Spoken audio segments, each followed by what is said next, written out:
And I'm pleased to say, Andy, we are joined by Steve McClaren, the man. I described you earlier, Steve, as the architect of that great day 20 years ago, but I suppose there was an awful lot of people, whether it's players, staff, backroom people, that contributed to what happened on this day 20 years ago. Is that right?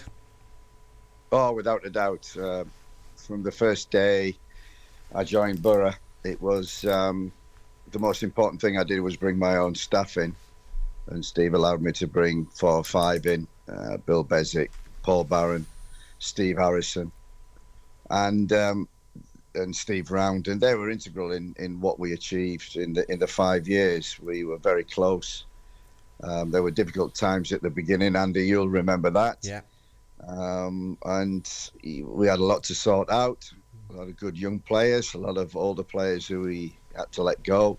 And we as a staff stuck together very well and kept going through. And then obviously behind that, there's other staff, but that day in Cardiff 20 years ago to the day was purely for Steve Gibson, for one, giving me the opportunity and allowing me to manage Middlesbrough. And then obviously to provide all the backing in which we built a team in that 3 years to win a trophy which had eluded him and Middlesbrough, and finally we got it. Steve, you talked there about the staff that you were able to bring in, and I'll call them the unsung heroes, because obviously the players who started that day were phenomenal. You know what I mean? The tactics, everything that you and the staff picked that day was phenomenal. But how important was it that those guys don't get forgotten, the impact that they made for that day and the season as well? No, they're the most important. I think it was, we talk a lot about that, and when people do, and you never achieve on your own, as you know. You're in coaching, managing now, you know that, and you're only as good as the people around you and the staff, and it's all about people. That's what I've learned in over 40, 50 years of football. It's all about people, the characters, the blending. And it's not always getting the best people. It's the people that fit, and you'll find that in a football team. And we had that in the staff from day one, and we built it in the playing staff over a matter of 3 years. Got over the hurdle, winning something, and continued for the next 2 years. But it wasn't just that. Everybody had to be aligned all the way from the top to the bottom. From the first day, Steve Gibson was magnificent in backing us many, many times during that 5 years. I was in trouble, and he could have easily let me go, but stuck by myself and the staff, and got the rewards. Talking about the cup final itself as an isolation, Steve, how surprised were you at the euphoria and the ecstasy afterwards? Obviously it's a club who's just been starved of any success. You know what I mean? As a fan, I've grew up as a Middlesbrough fan all my life. I was lucky enough to play for the club. I was there as a fan to watch you in the Millennium Stadium. I'm still a supporter now, and we're still starved. How shocked were you? How happy the supporters were with the size of the victory, and obviously remembering it still 20 years later. Yeah, it's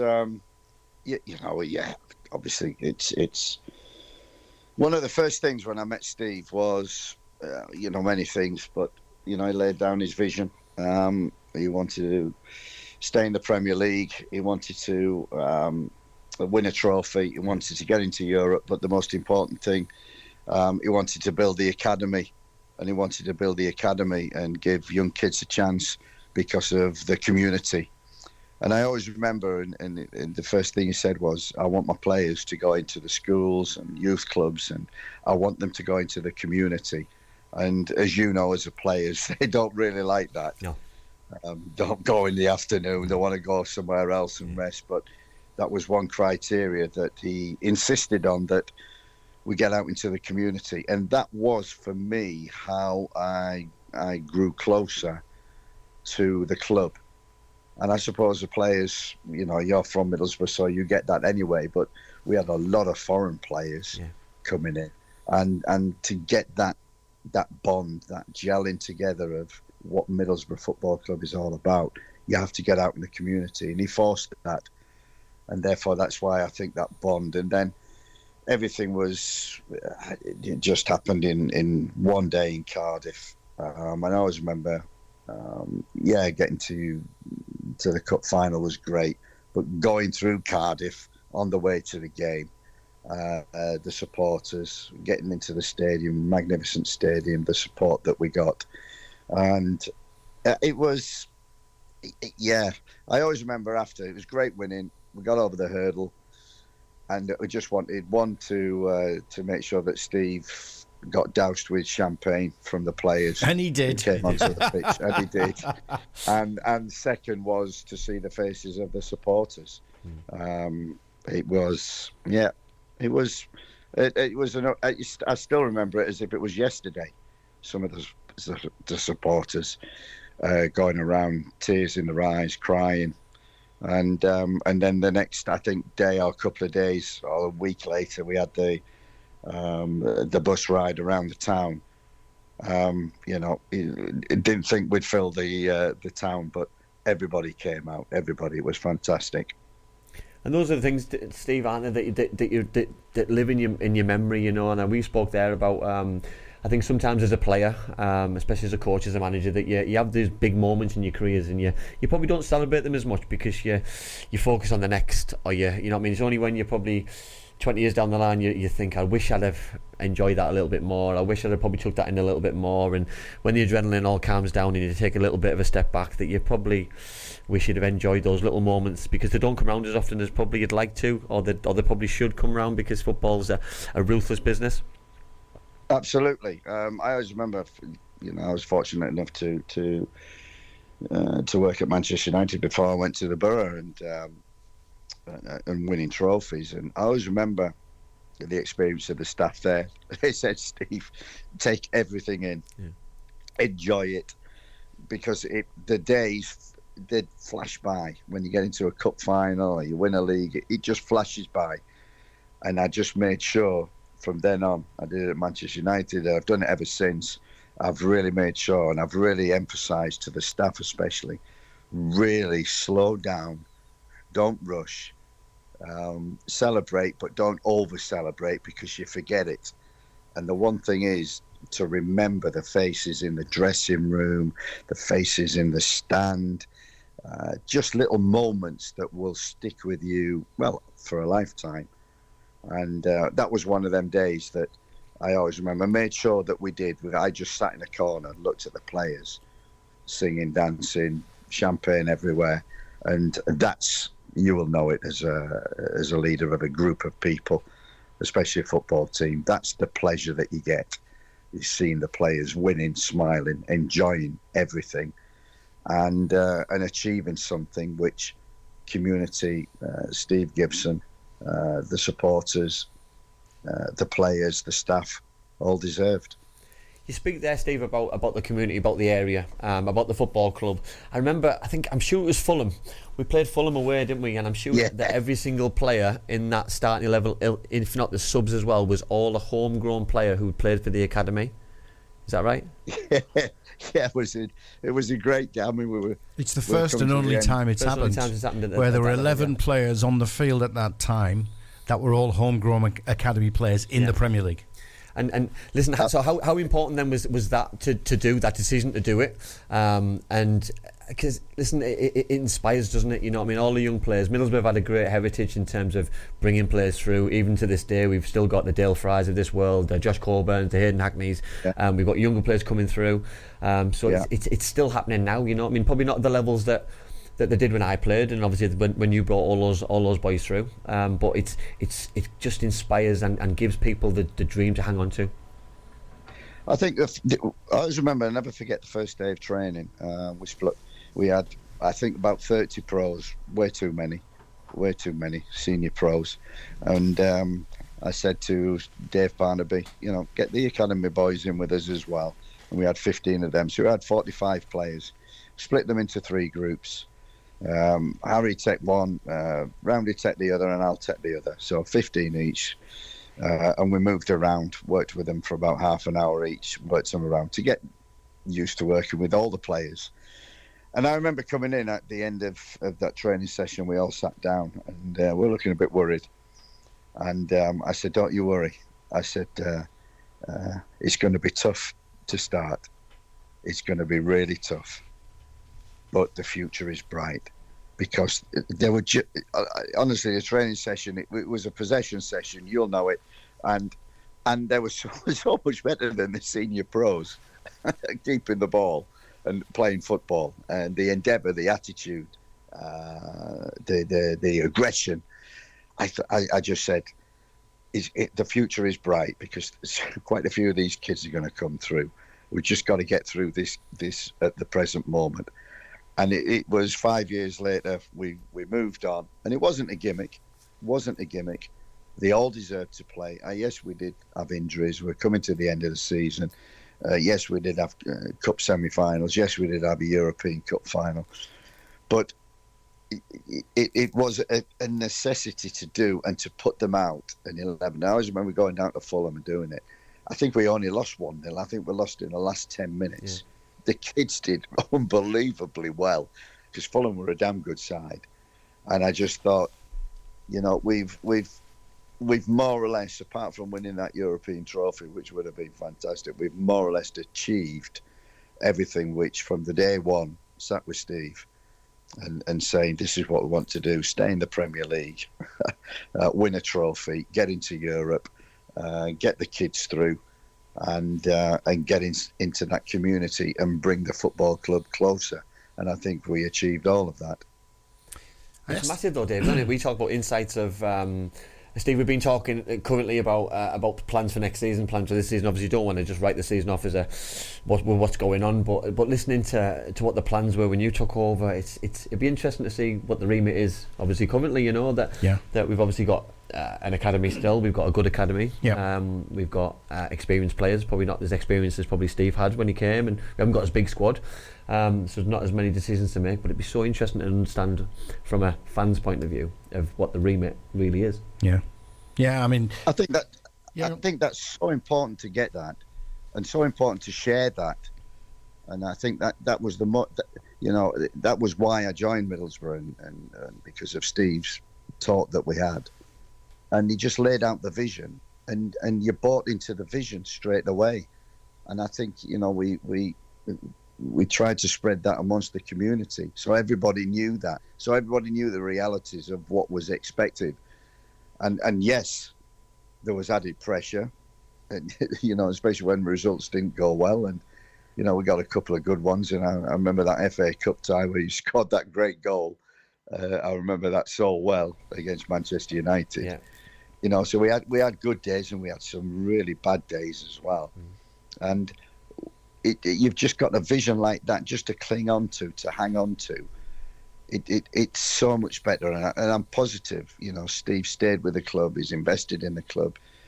Michael Carrick, fantastic player, character, and a great coach. Everybody here at Manchester United talks so highly of Michael Carrick. You can see that in the way that the team are playing when he first came in, and at certain spells this season. You've got the right man, you've got the right owner. You need to build the academy, which he always wanted to do and doing, and you have to make sure that that the vision, everybody knows it. That's the town, the community, everybody, and then everybody can buy into that, whatever that vision is. And I'm positive with Steve, knowing the Championship as he do very well, that Middlesbrough was so close last season to doing it. Yeah. So close. Yeah. And they can do it again, and I'm positive that's what Steve wants. He wants to see Middlesbrough back in the Premier League again. And you think all the constituent parts are just about there? It's just a case of getting them in place, adding one or two, but Boro's got a good chance to then take that big step forward? I think look, to win, and this is the first thing that I talked about, going to Middlesbrough and building in the first 5 years what we had, and then what we ended with Macaroni, Hasselback, Viduka, Yakubu. Amazing. I mean, you only win football matches when you've got strikers of that calibre. Yeah. And Middlesbrough had that last season. They were scoring goals. and they've struggled to do that. So you're only one or two little nuggets away from actually becoming a team that, you know, I've watched him playing I watched that Chelsea game. He did great at home. He's so organised, so disciplined, got everybody on the same page. They're all working, they've all got character. It's just the missing link. It's just that missing thing. And I always said to Steve, you know, and after we won the cup, I said, we're going into Europe, we need a better calibre of strikers because they make the difference. We had everything else in place. We just needed a better calibre of striker. And Middlesbrough are not that far away. Everybody needs to go up in the Championship, that striker who can score 20 plus goals. And we spoke, Dave, haven't we? We spoke about the importance of that centre forward, Steve. You know, I mean, you listen, you work with some unbelievable centre forwards currently. The ones at the top of the Championship, the teams who were winning games right up there, the ones who were scoring goals. You know what I mean? Look at Leeds the other night against Chelsea. Yeah. You know what I mean? Joseph, 2 goals. You know what I mean? Was it for a young player? You know, we don't have that currently. That player who's going to get us 15, 20 goals, and that's the difference between making the playoffs, making the top 2. Yeah. Not chasing down the bottom of the league, and it's imperative that we get that right in the next window, which is obviously going to be the end of the season now, and hopefully then, like Steve says, it will make a difference, because the names that you've just reeled off, Steve, there, I think every Middlesbrough fan who's currently listening to this radio station now and watching it on Facebook Live, watching it on YouTube, will have just grinned like we just have, because those names you just read out there are absolutely outrageous. And I think sometimes you forget, don't you, that I think I was very lucky that when I played, there was the Boxic's, the Ravanellis, Mikkel Becks, Hamilton Rickards. But then you had them as well. Listen, they were world class. But then they replaced world class with world class. You know what I mean? Normally, it's you leave the world class and you trade it in for a lesser model. You didn't do that, did you? You went for like if not better. Hang on. But also behind them you had Mendieta, Zenden, Boateng. Yeah, and not forget, by the way, Joseph Job, who scored one of the goals in the Carling Cup final. So we, you know what I mean, we and Malcolm Christie who helped us, and Michael Ricketts who helped. You know what I mean. So I'm talking international footballers for England, not international sides as well. So it's World Cup winners. The numbers, the numbers of. Steve talks about the squad levels, carrying too many players. I've just named 8 centre forwards. We're currently scraping around right now in 2024 with no centre forward. And Steve's greedy with 8. I've got to ask you, Steve, how special were those days? You know, from your perspective, from your career perspective. I don't think we realised how special they were until, you know, obviously now when you reflect back and you think of them days. But you know, Andy, you'll know. Yeah. You know, being a manager of any football club, it's a nightmare. Yeah. It's a nightmare. Yeah. But Steve, I don't think you realise until you probably do leave those moments. You know, the names are all talking now. You know what I mean? They weren't just good footballers. They were nice people. You know what I mean? And genuine people who were so professional. You know, like the time that Gareth came in and Hugo came in, and I didn't realise how special those kind of people were until you seen them on the training ground, how they handled themselves in a hotel, how they spoke to people around the place. You know, they were proper men, proper people, and people you look up to. And they weren't characters. They wanted to be the best version of themselves. And you take those parts of yourself and try to implement them as a young player, you know, and try to copy and emulate that as you go down the line of your career or around the place. And you know, everyone copies each other or trying to take the best bits, and they were just genuinely nice people. Yeah, they were great characters. I mean, Southgate was the most important signing right at the beginning, and then bringing Juninho back, and then obviously winning the cup. And Steve did great. You know, he got Joseph Job back after sending him out on loan somewhere, I think in France, and he came back, and he was a hero in the cup final. But then get the cup final, and the hardest decision I ever made, and one of the hardest ever in football, was obviously letting Juninho go. And I just said, you know, we just needed something different to go into Europe, and Steve went out and got Hasselbank and Viduka, and then the next year Yakubu, and Macaroni we already had, who was developing, and it was great. But I tell you something, managing them 4 was the hardest thing, and one of the hardest jobs about, you know, even now I still look back and go, the times I had to drop Jimmy or leave Viduka out the team or put Yakubu on the wing when he wanted to be centre forward. You know, Andy, players hate that. How did a player of that stature handle those kind of moments or conversations? Because we like, listen, you see rotation now in 2024, players expect it, it's accepted. I don't think it was accepted probably back in the day, 20 years ago especially, that people didn't see it as being rested or rotated. It was probably you get the curly finger and you get dropped. Effectively, that's what it sounded like or came across as. There was never the word rotation was never used. No, we were lucky because we, as you know, we wanted to establish ourselves in the league, but we wanted to be a cup team, and we were a very good cup team. Even when I think about the 5th year we got into an FA Cup semi-final before we played in the European Cup final. So we always were having 3 games a week. And it was great, not much training and playing games and plays like that, but I couldn't play every one of them. So it did help that we had 3 games and I'd always, Jimmy, come in, you're not playing, And I think the biggest breakthrough for me with that year was, I wanted to play one striker and a number 10. I loved a 9 and I loved a number 10 as I got with Job and Janino. And I had with Carbone and Boxic in the first couple of years. But having that calibre of striker forced me into playing 2 of them. And especially in Europe where nobody can handle Hasselbank or Viduka. And then we had Yakubu to come on. And nobody could handle them.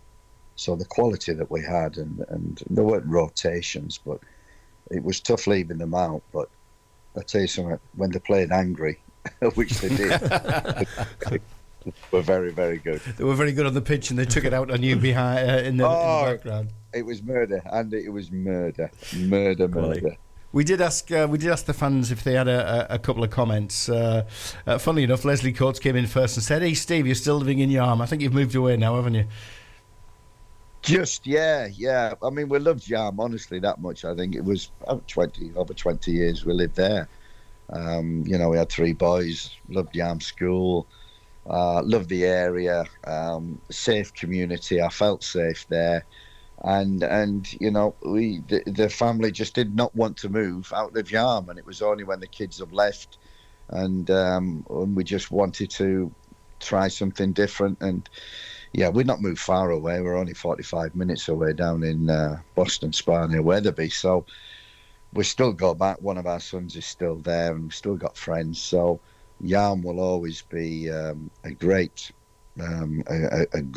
home for us and a great place to go back to. I thought it was because I moved into Yarm. That's why you moved out. You were always there, Damon. You were always helped us out. Come on. Mark Wedder's been on. He said, "Steve McClaren, thanks for the League Cup and the fantastic run in Europe. Also, thanks for doing a job on Newcastle." Football fans, Steve. You just can't change them, can you? Patrick says, "Steve, thanks for winning the Cup for us and being a great manager. Thank you." And Lee Morris says, "Can you ask Steve if there's anything he regrets from his time at Boro? Any regrets anywhere?"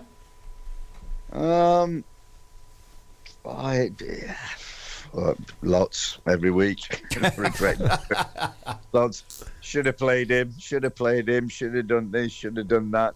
Andy, you'll know, making decisions. Yeah. That's the difference in management. You're making 1,000 decisions a day, and you, at the end of the day, you reflect and you go, "Oh my God." And I always remember Alex Ferguson. One bit of advice he gave me. He said, "Steve, if you get 7 out of 10 decisions right, you've been a damn good manager." And I thought that's absolutely right. When we want to be everything and perfect, there are 3 that you will get wrong, and that's been a manager of his calibre. Yeah. So you get halfway, you're like that. So lots of regrets, but in the end, everything kind of turned out. And as I say, one of the hardest decisions for me was one, seeing Janino's face when finally won a trophy, and 2, his face when I had to say, "That's it, you come back, you've done your job, you've won the trophy, but we're moving on. They were 2 hardest moments of my life. Cracking. Well, I appreciate your time, Steve. Pleasure. Anything, Andy, before we... No, Steve, I really appreciate your time. It's for every Middlesbrough fan who... listen, we're all huge supporters. You know, the North East is like a hotbed for football, and that moment, it will go down in history. It'll never be forgotten because it's the first trophy we've won. Hopefully it's not the last, and someone else can carry on that legacy. But no, really appreciate your time. Brilliant. Thanks, Andy. Thanks, and I tell you what, Steve, next time we're up in Yarm, we'll have you in the studio and we'll do the Steve McClaren phone. We'll do that. Okay, brilliant stuff. Cam's Red Army, right here on the Red. This is the